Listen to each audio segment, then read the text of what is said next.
The online safety bill has been around since 2019 in some variation, name, or form, and has faced pretty significant criticism from civil liberties advocates for its failure to protect free expression and privacy.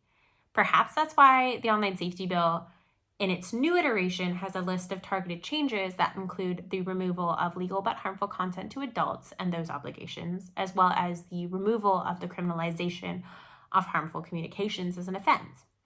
Both of those, if kept in the bill, would have led to pretty significant over-moderation by online services of content that users would have wanted online.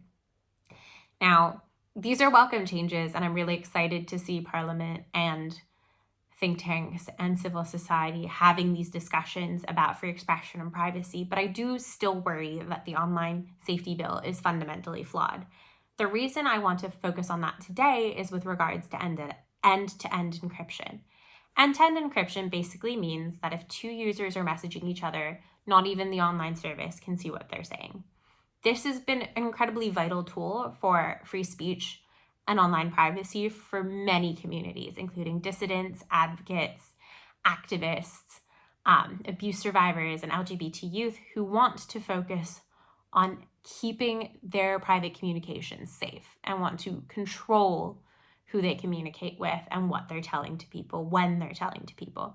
This can be incredibly critical with regards to their online safety and their offline safety, as a matter of fact. Now, the online safety bill's scope includes these private communications and apps like Signal, Wire, and WhatsApp as covered within the duties of care and those requirements. This means that these end-to-end encrypted services will have to somehow moderate content, something that's just impossible in end-to-end encrypted spaces, which is why those online services are going to now face a choice. They can either weaken their encrypted protections, which users don't want, or they can leave the country altogether, which users don't want.